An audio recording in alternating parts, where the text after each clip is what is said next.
Shalom, shalom, mes bien-aimés dans le Seigneur. On se retrouve encore une autre fois aujourd'hui avec mon frère bien-aimé, le frère Kasumba. Salut, salut, mon bien-aimé. Salut, salut, prophète Jonathan. J'espère que vous allez bien. Nous allons bien vraiment par la grâce de Dieu. Dieu nous a encore porté la grâce aujourd'hui. Et je profite aussi pour vous dire merveilleux. Merveilleux, merci pareillement. Et vous aussi, bonne année. Merci, merci aussi. Alors, aujourd'hui, nous allons parler sur les rôles principaux de l'Église. Et c'est là nous allons lire dans Matthieu, chapitre 16, verset 18. Ça nous dit, et moi je te dis, tu es Pierre, et sur cette pierre, je construirai mon église, et la puissance de la mort ne pourra rien contre elle. Maintenant, pouvez-vous nous éclaircir bien partant de ces paraboles bien-aimées? Merci pour la parole, prophète Jonathan. D'abord, ce qu'il faut savoir que le rôle principal de l'église, c'est d'amener les gens au ciel.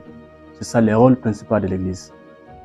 Et la puissance que Jésus a donnée à l'église, c'est pour que nous résistions aux tentations du diable. Parce que Jésus savait toujours qu'il y aura des tentations.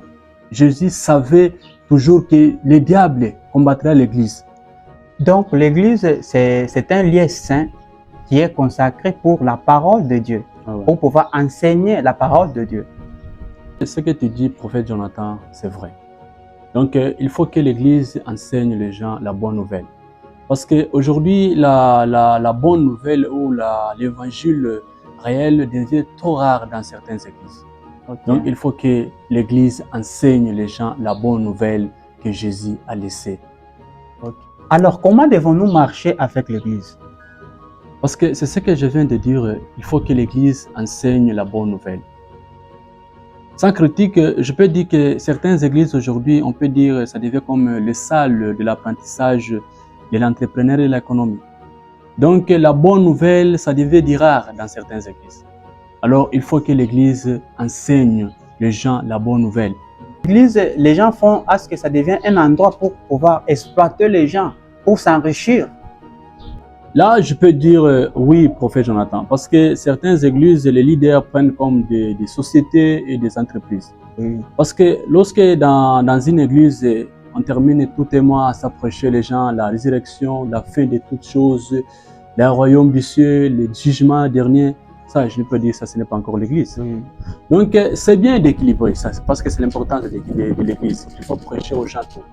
L'économie, comment ça va arriver. Donc, c'est bien d'équilibrer. Mais même s'il faut équilibrer, mais il faut que la bonne nouvelle soit prêchée. Donc, ça doit être en avant. La bonne nouvelle doit être en avance parce que c'est ça l'important de l'église. C'est ça le rôle principal de l'église. Alors, lorsque l'église ne prêche pas encore la bonne nouvelle, donc c'est comme si les gens, c'est difficile de connaître la réalité. Alors, de nos jours, les gens aiment mettre la prophétie en avance. Là aussi, il y a un problème très sérieux, prophète Jonathan. Pour ceux qui s'appellent des prophètes.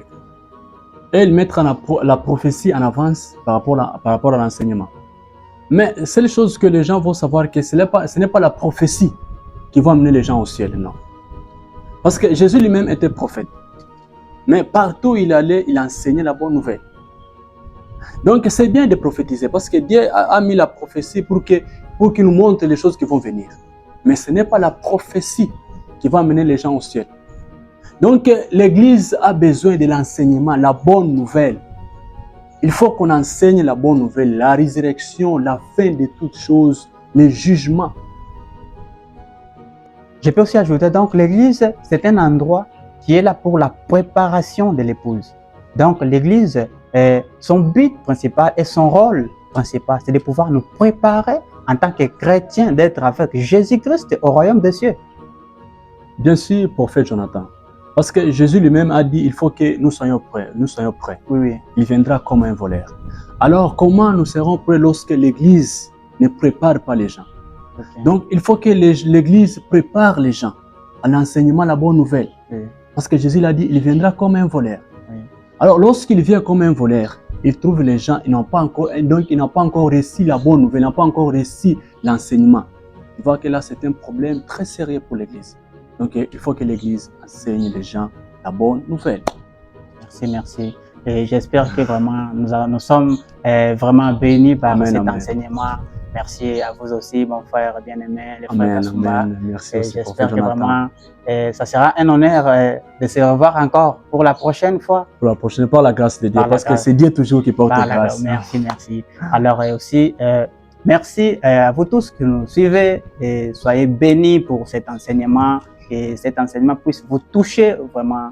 Et merci. Alors nous allons un peu prier. Ah ouais, il faut prier. Ok.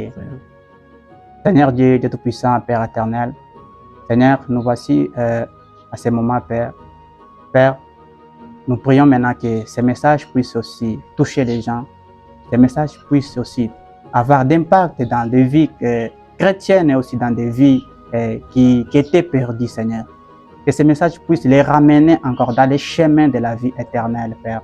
Nous prions pour cela au nom du Seigneur Jésus-Christ. Amen. Amen.